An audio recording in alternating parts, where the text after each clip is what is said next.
Ceux qui aiment le développement travaillent dur, d'ici professeur Henri Movac Sakani. Inciteront notre peuple à l'effort car c'est la condition sine que non est de son épanouissement. Ceux qui font l'apologie des loisivités n'ont pas de place dans le Congo actuel. Notre peuple ne vit que de la sueur de son front et c'est bien que la monnaie ne tombera plus jamais. Le Congo de demain ne se construira que par les labours de son peuple et non par des ignobles morts. Demain, tout le monde sera à son poste. Donc, on est qui les vende à l'obaki, à ebisi que non lobby, batu tout, bazala na poste na bango. Alors, on est dans lobby que donc mutu ya malamu alingaka les gens travaillent parce que les Congolais te lobby que ba vivaka na journalier mingi mingi.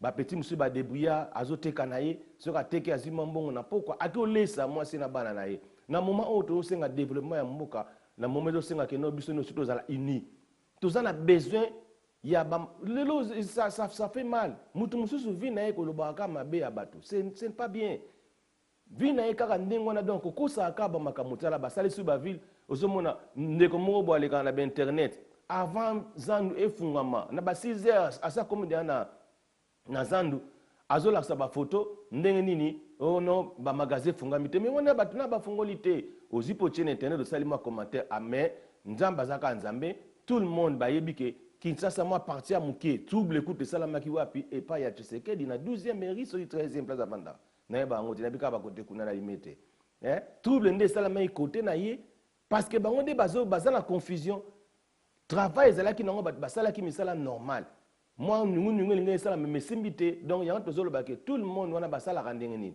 basala makambo na bango ke soka sali boy ala sima bake na sima bake luka ba poste na bango alors ndio tozomona ke préparation ya dialogue sala minango ke tolo tozomona les tozomona ba journaliste wana ba journaliste te baza ba chroniqueur wana so moni moka bandi ko finga gouvernement bandi ko sala bo pourquoi parce que il n'a rien reçu ba pesi rien il faut abanda ko take pour le rabat na bango sala mai faut soka taka les monsieur mutumo ko lembisa ye alesima vanini soki ba pesi moi quelque chose mona kolwana a commune ba réunion ya parti politique à majorité vandi asali pe commentaire ya kitoko siko soka zuri yango moni batu baza komi kitisa pour rien.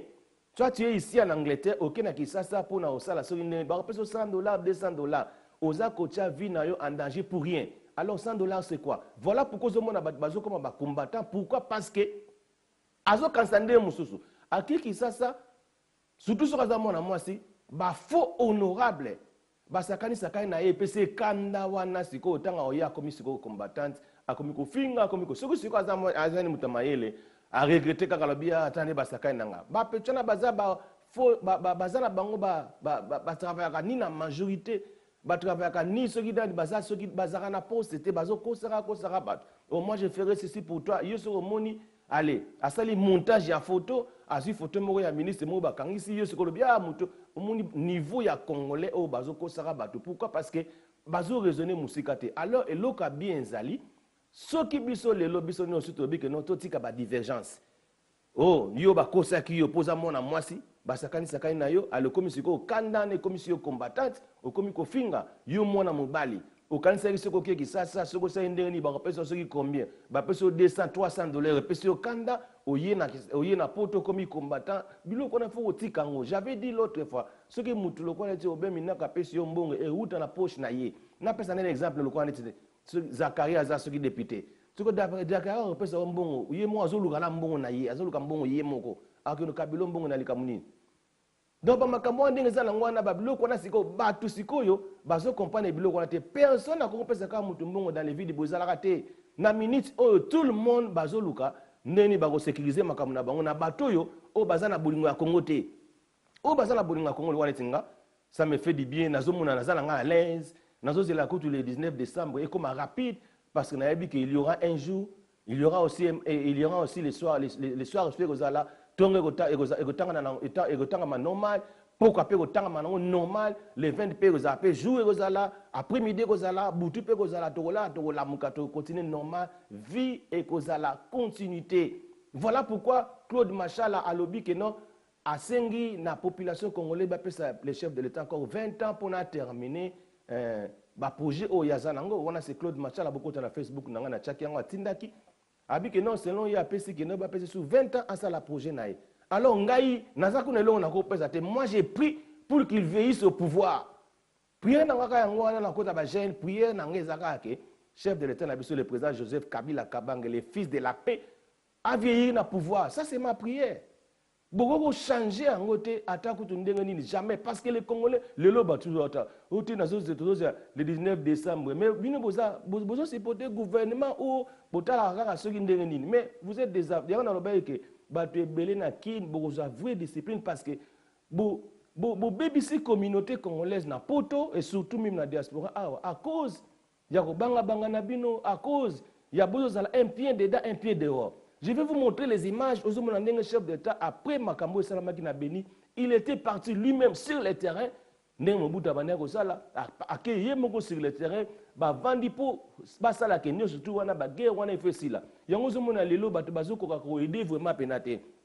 Gouvernement za na confusion er moko ministre monsieur bako pesa sur le mo non aidez-moi mutubo. Moi ça ngo normal exactement parce que batu baza focaliser na makambo ya Beni, batu baza focaliser na batouble, batu baza focaliser na média ndenge ekomi déformé na batu na internet bakomi déformé ya ko sala makambo ya biente, batu bakomi focaliser kuna. Tala lokola mutu oyo une jeune fille na biso na Congo, mwana mwasi na Congo asali vraiment o babengi ke robot ya balabala. Robot, mutu asali robot, mais so na zo sabino gouvernement coûte si pour ta été tilelo. Pourquoi? Parce que baza focaliser na makambo susu. Ça fait aussi la honte. Tu sais, on a il faut téléviser quand il y a on est dans le béliboy. Ceux qui ont eu chance, vous avez la mutumoka yoka. Ceux qui chef de l'État yoki oh même bah c'est pour ta été ah, les monsieur c'est quoi aider ou bien maman on livre yoki ah bah aider c'est quoi. Ozomona, bozo tambola na batemi balé na mboka ya wana. C'est quoi gouvernement yemoko azoza confusion. Bananda makama beni mabe, bananda makama dialogue mabe, basala makambo ya préparation bo mabe. Siko yozo mona moyen ba aider zate parce que et comme moi passe mais Dieu est grand. Et des osala mamale malembe 5 personnes muta batamete mamalamu basombila ke moi 5 robots. Oui, celle qui est sungaye mais j'ai pris que un jour nzamba rotia le boko na ye gouvernement na gouverner na biso André Kimbuta nzamba ro simba motema na ye balukila ta ma place morobo na boy. Pourquoi? Parce que confusion ce côté, comment on sait la confusion, c'est que le gouvernement c'est ça la bienté. C'est que ce gouvernement na biso. Lelo et Monique non peuple a coli. Peuple lelo a comme le quoi la peuple ba tumusus. Non le bagi dernièrement ba pays le quoi la Togo. Président Togo les ba trouble les la kuna pamba mais abeti 5e mandat na ye. 5e mandat na ye et le mo ba finga été ce qui ndenge ni rien abeti. C'est que le Congo n'a pas compris ce qui est mandat mibalé à Pam. Alors il y a une prière que le chef de l'État, le président Joseph Kabila Kabange, les fils de la paix, qu'ils vieillissent au pouvoir. Bo matabo kita, ils ont une prophétie, ils ont une nzambe, mutu moko te akoko changer prophétie, ne tozolo bawa.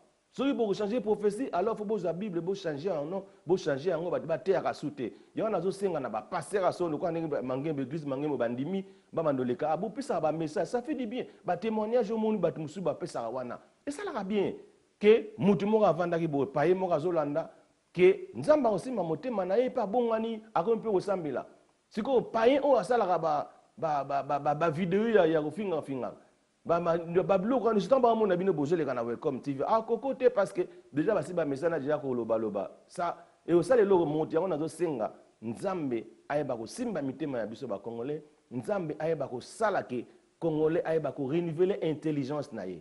Je parle toujours de l'amour et senga qu'il faut en paix au babengi peace and love tant aux en paix na peace and love oyeba ko linga prochain na yo tant aux en paix and peace of love ce qui mutu akoyi oyeba ko futa te yango na mona ko to mieux vaut naza na problème na nzambe ke naza na problème de benemi na poso naza na problème na nzambe nzamba otombola ngai ke nzamba osimba ngabi ke mwana ngale la kwei de na otombola e po nzamba za nzamba bolingo po nzamba ta osali mabendenge nini tango ye pembe na ye aza nzambe abolinga ko zwayo po jusqu'ici nazomona ka bolama nzambe na vina ngai jusqu'ici benemi bazoko ka ngai te jusqu'ici ke banguna baza vraiment balaba ke désolé parce que les grands dieux azakati na ngai je suis très fort et je dis Et je suis plus que vainqueur dans toutes les situations, en tous les parce que Nzambonga na bon de la Razali, Nzambe na bolingo, Nzambonga na bon de la Razali, Nzambo azo sala afin que nous avons toujours envie. Et Nzambo na zo bon de la Razali, Nzambo azo pesanga makasi pour na ba prière, ba gêne de prier autres sala pour na tina notre chef de l'État aille ba ko vieillir na pouvoir na ye masola siko ezaka bongo que le président Joseph Kabila Kabange fils de la paix pour qu'il vieillisse au pouvoir. Alors je demande le changement de la constitution na Congo. Il faut la changer.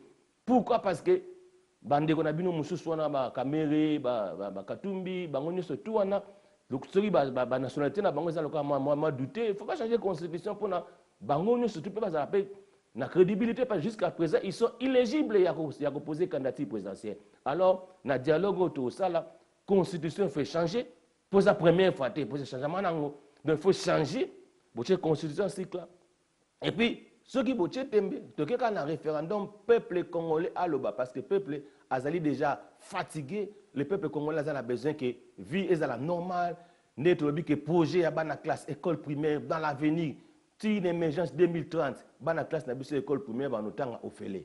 Oui, je sais pas ces alliés yango to bi que pas on négocie là quand nous sommes unis. Nous aimons notre chef. C'est biblique. Kolingaka chef no eza malamu. Soko ozolinga chef no ozolinga leader na yo. Ozolinga pasteur na yo. Ezalaka ni bénédiction. Même soko moni mutazane re na faiblesse na ye yo lukaka otombola parce que relation oyo aza nango na Nzambe yo yebite. De la même manière, je vous dis que notre président c'est un chrétien. Il connaît la Bible. Yango monike donc na batu nyonso tout o bazoluka bacha mutu po babima. Personne n'a sage le colaïe. Cause à la présidence, il faut être très sage.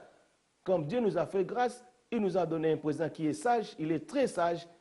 Donc, Azamutozo mon appelle que non calme nae et bangisi naba ennemi nae naba calme donc trop calme et bangisi batu. Alors il y a un tozo le baké bisono su tozaka simanae. Alors tant aux ansimanae au mona mutakoye bakoko sa congolais a ozala soute.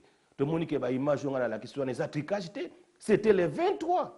Batamboli na parti de Batam ezaki ba ville belé na kola sala sango no soute. Bandeko musi batamboli kota bandal, bandeko musi batamboli côté ya Matunge, bandeko musi batamboli côté ya Kalamu on a l'axi lelo parce que moi na muta Kalamu na sib batakalamu batamboli na Kalamu batamboli non pour montrer que la ville était vivante. Alors nde tozolo ba oyo ba image o boko talango na YouTube na biso ya TV RDC ou bien Welcome TV, ou bien Welcome TV Media. Beaucoup de sur Facebook, na biso ya bienvenue Welcome. Bon, mon ba image. Oh, alors on appelle tous les Kabilistes Mbote, partout vous êtes. Hollandais Mafuta, place aux Alimbote. Némi Miguel Kiam, place aux Alimbote. Joe Kabila, et puis soutenez Kabila Binonostou Mbote. God bless you. Suivons les images.